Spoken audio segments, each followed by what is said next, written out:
December is full of opportunity, and I know a lot of people don't look at it that way. When it comes to deer hunting, some of the most predictable success can be found in December, but how many of you are still hunting in December?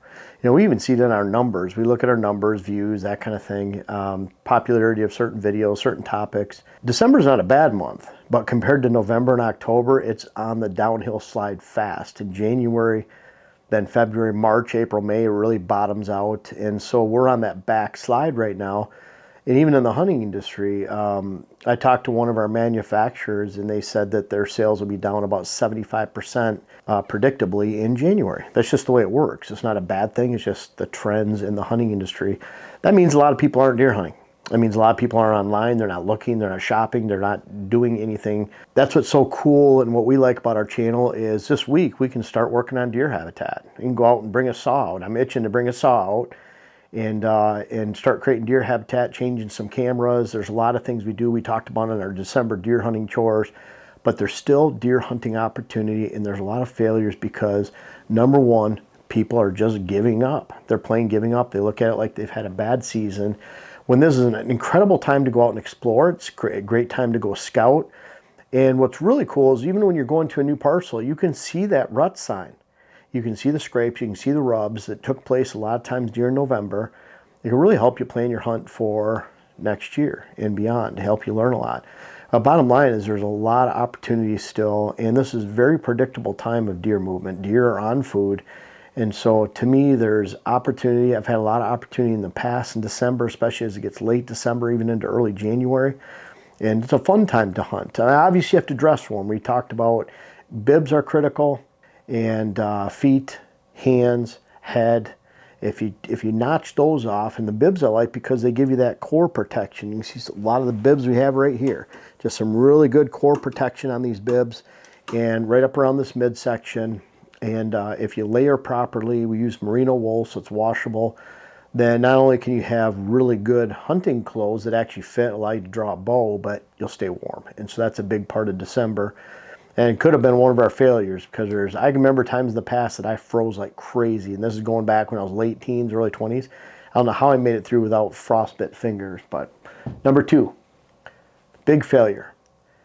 You go back out and you're doing the same thing you've done all season long. It's bad to do the same thing every year and never change, always repeating your failures. But when it comes to hunting season, if you still have a tag in December, maybe not do the same things you did in October and November. There's a lot of different things you can do, and part of that is number three, focusing on food, food, food.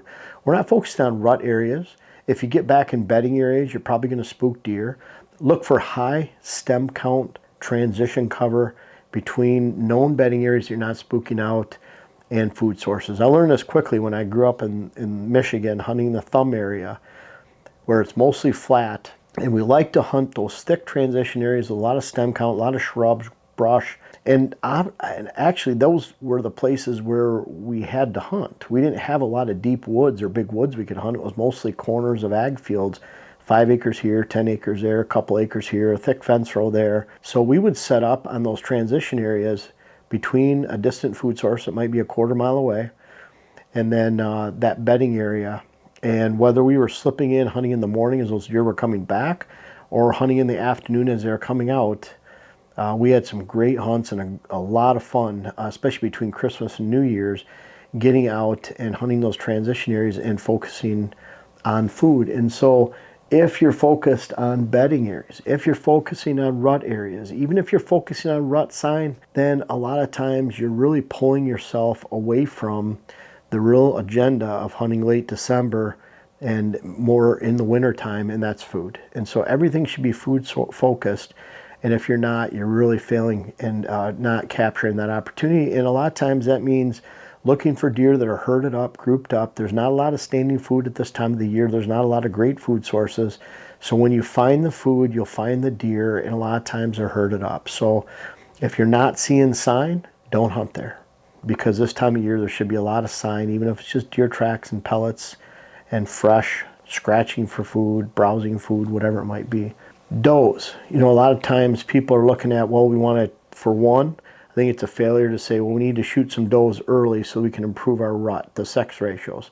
A lot of times you can do that in reverse, and you can do it without a time where you're shooting a doe, it's running back into your favorite buck bedding area or transition area, and you're spooking out the hunt for later.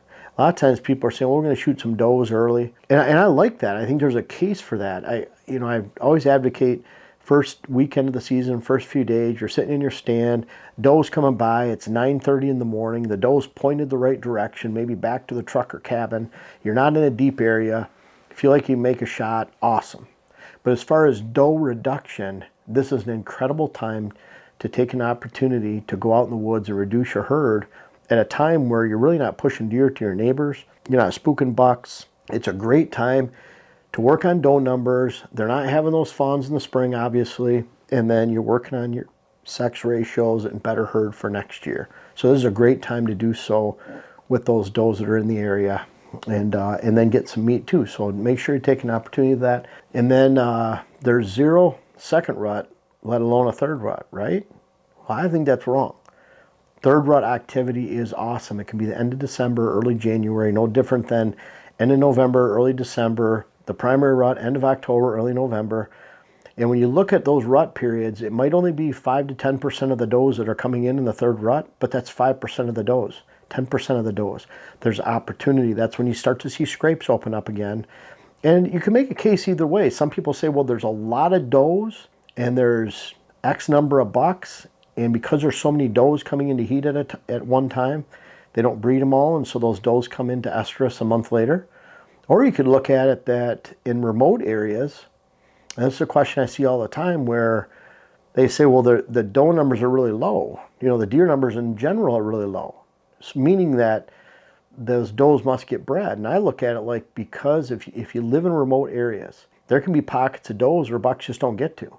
And so there's hidden pockets that a buck will eventually find. And I'm not saying that happens all the time, and that's why it's only 5-10%. And you get later, and obviously in the north, it's a lot different. And I'm talking about where there's winter survival mode, which is not southern Wisconsin, southwest Minnesota. It's northern, extreme northern Minnesota, the UP and Michigan, extreme northern Wisconsin.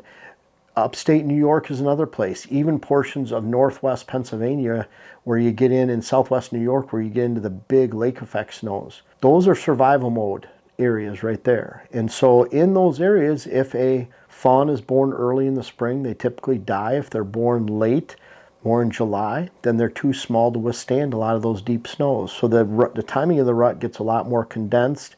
But even then, UP and Michigan, a lot of the studies show, going back to Azoga and Verm, and a lot of their research studies in the UP and Michigan, it showed that about 80% of the does were bred within about a week to 10 days of November 13th.